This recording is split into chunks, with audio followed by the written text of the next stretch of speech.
Hi guys, today I'm going to show you guys how to operate a Honda four-wheeler.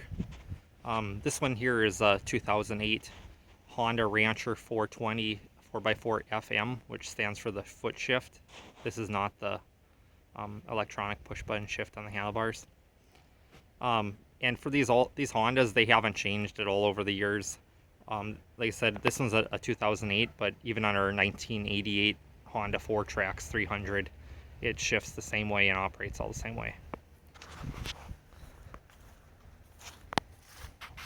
Okay, so here you have your foot brake. You just step down to that one, and that is to engage your rear brakes on the four-wheeler. And then here is your front brake lever. Pull back on that to engage your front brakes. And then your throttle here, pressing that to give it gas. Your ignition key, turn it on, and you can start it. Your gas cap, your fuel level gauge, it's on the full here. And then over on the left handlebar, you have your other brake here that you can engage. This is your reverse and your park brake. Let's see here. This is to engage your starter. This is the run position. You can push it off to the left or the right here. There it's so you don't get spark. There it's in run in the middle position, and there it's in the off position as well, where you won't get spark. And then your headlights are turned off right now. Press that to turn them on, and then your rocker switch for your high and low beams on it. And then here is your transfer case. Right now we have in two-wheel drive. You just press it ahead, and then you're in 4x4.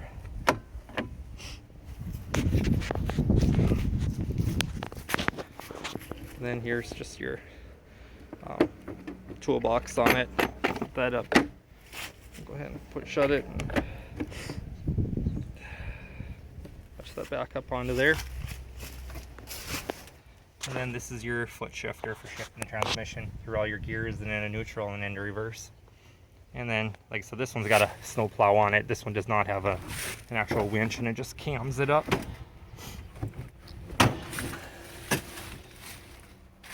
First thing before you start it, go behind the seat here.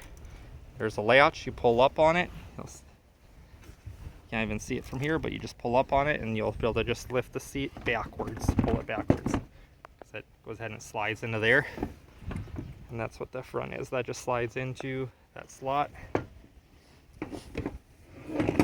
And your air cleaner is underneath here. You just pull these tabs back. But you'll have to pull this plastic out here. It just slots into a slot there, rubber grommet. And then up here in the front, just slide your finger along here, and it'll disengage the other slots, because there is one up here too.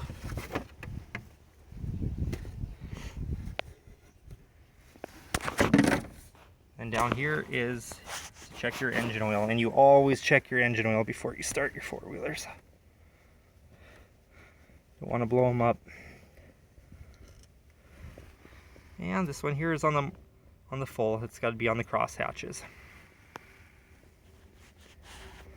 And like this one here does burn some oil. Like I use it for snow plowing, and that really takes its toll on the engines. So whenever I go on a 25-mile ride, well, actually it's 20 miles one way and then 20 miles the other way. When I go riding out in the country, I'm always on the ad mark. So very critical to always check your engine oil at the beginning of each day, especially on these newer Hondas. Push it into each of these holes here. Put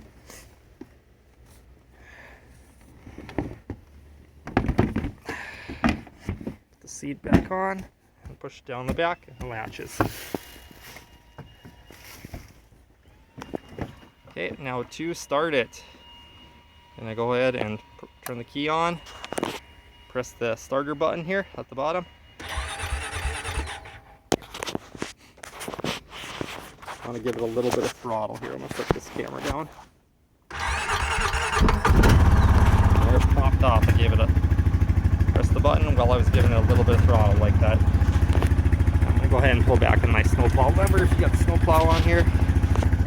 And you'll see on your dash you have your neutral green light. When that's on, that means that you're in neutral, and then this red light will turn on if you're in reverse, and then this green light here will turn on if you're in 4x4, and I'll go ahead and move the transfer case lever, and there you saw that the green light came on for the 4x4. And then this here is your coolant temperature, and this fuel injection, I'm not sure what that means, because this is fuel injected, but I guess I'm not sure when that light would turn off. So, all right, now to operate this machine here, like say you've got the green light, neutral, you put your foot underneath this foot shift lever here, you pull up on it and let go of it. So I let go of it, we are in first gear. Now I'll go ahead and pull up on it a second time.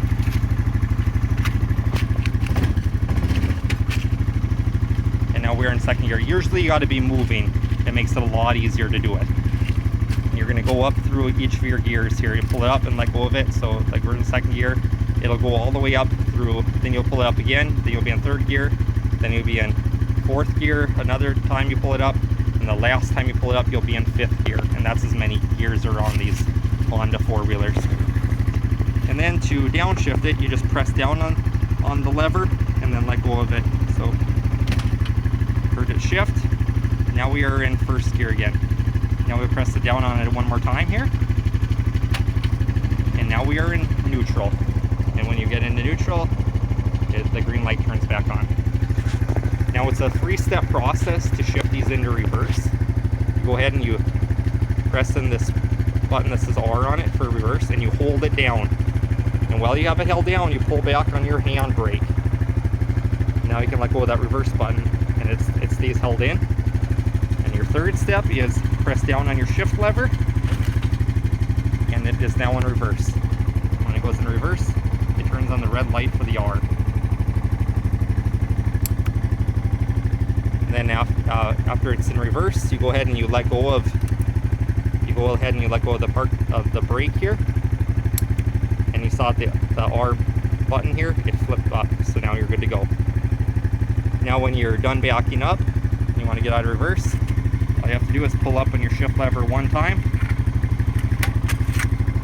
and you are back in neutral right where you started. There the green end turned back on. So, and then also to set the park brake on here, what you got to do is you got to pull back on your brake lever and push this, it says PKB on it, forward, and it's got to engage into a slot here. And let's see here, you'll see the slot right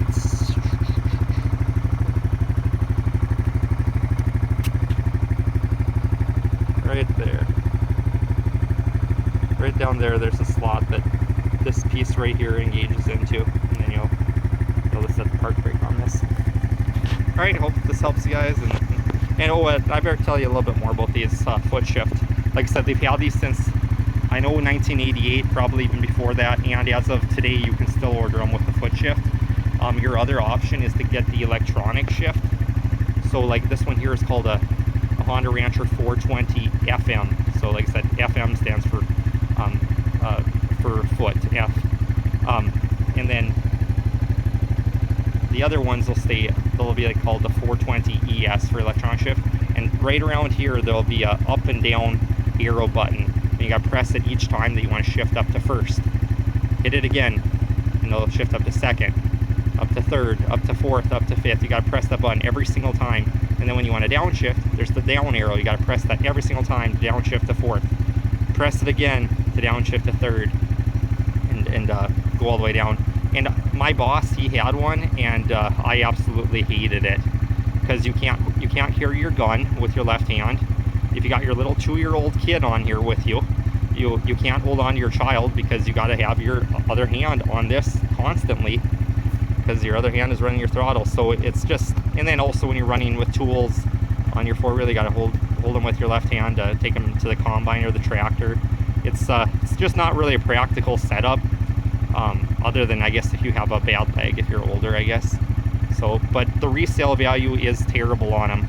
Like right now here in our area, we got one of the guys here has a 2011 Honda Foreman, and it's got 8,000 miles on it though, but it runs really nice and everything. He wants $1,500 for it.